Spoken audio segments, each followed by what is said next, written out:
For the first time in the modern history of the Middle East, the unthinkable is happening. It's not about tanks crossing borders or jets streaking across the sky. It's about something far more fundamental to a nation's survival. Its people are leaving, and its economy is bleeding out. In the last few weeks, over 100,000 citizens have reportedly departed. Not from Gaza, not from the West Bank, but from Israel.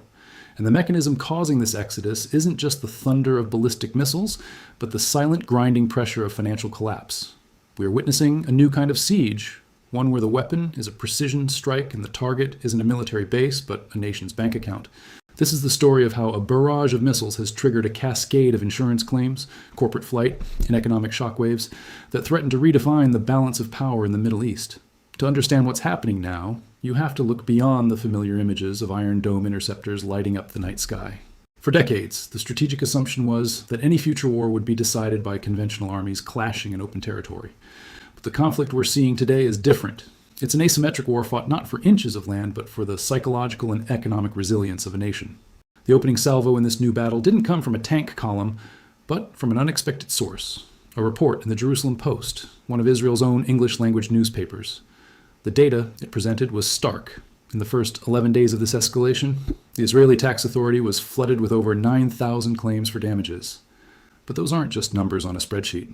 Each claim represents a home with a hole in the roof, a business reduced to rubble, a family car turned into a twisted piece of scrap metal. Let's break down the damage. According to the report, over 65,000 buildings were damaged. Think about what that means for a moment. That's not just a statistic. It's thousands of families displaced within their own country. It's the cost of temporary housing, of rebuilding, of lives put on hold. But the staggering figure is the vehicles. More than 10,000 of them destroyed. In a country as relatively small and densely populated as Israel, personal vehicles aren't a luxury. They are a lifeline to jobs, to schools, to normalcy. When you destroy 10,000 cars, you aren't just destroying metal and glass. You're crippling the daily function of a society. The scale of the damage points to a specific and terrifying weapon, the cluster munition. We aren't talking about single large warheads designed to flatten a building. The missiles employed in this campaign are designed to disperse dozens, sometimes hundreds of smaller bomblets over a wide area. Imagine a single missile arcing over a city. Just as defenses scramble to intercept it, the warhead opens, releasing a hail of explosives that scatter across streets, parking lots, and residential neighborhoods. Each bomblet weighing just a kilogram or two is virtually impossible to intercept once dispersed. The Iron Dome is designed to stop a few incoming rockets, not hundreds of individual, fast-descending submunitions.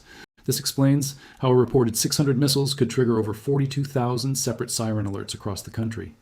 Every bomblet impact is a potential trigger, a moment of terror, a new address for an insurance claim.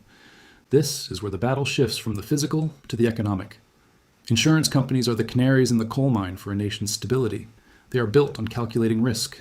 When those risks become unpredictable and catastrophic, the entire system seizes up. The claims, pouring in for damaged buildings, for destroyed vehicles, represent a liability that runs into the billions of dollars.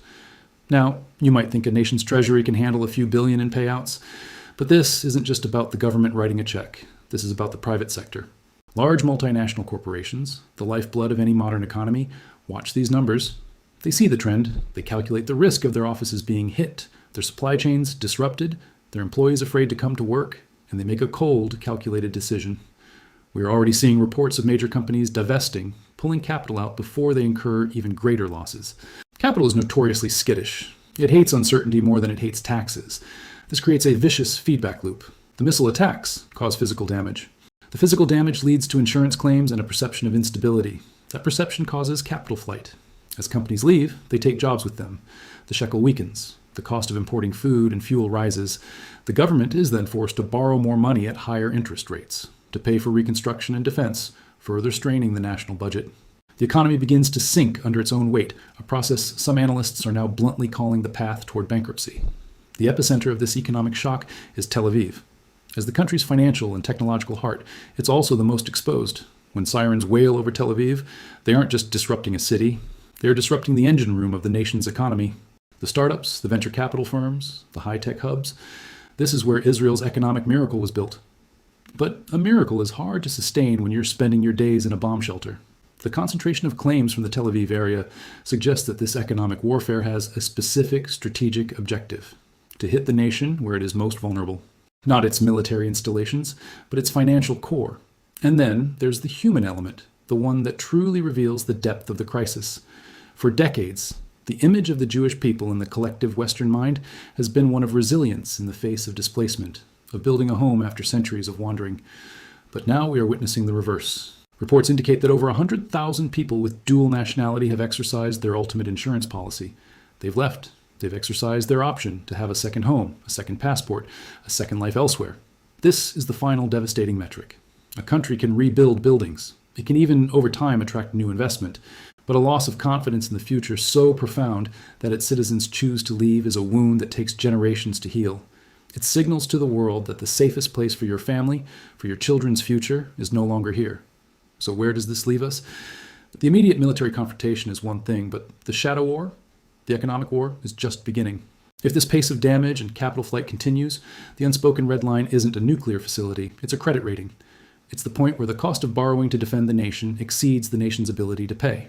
For Iran, this represents a strategic victory achieved not through conquest, but through attrition. They have demonstrated that their missiles can reach any corner of Israel, not just the sparsely populated border areas. They have proven they can penetrate its air defenses, not with overwhelming numbers, but with technology designed to overwhelm the defensive system's logic. And they have shown they can inflict a level of economic pain that reverberates far beyond the initial blast radius. The international community watches and the calculus shifts. The Abraham Accords, the normalization of ties with Arab nations, these were built on a premise of strength and stability. But strength and stability are expensive commodities. If Israel is seen as a liability rather than an asset, if it becomes an economic sinkhole rather than a high-tech partner, those alliances will be tested as never before.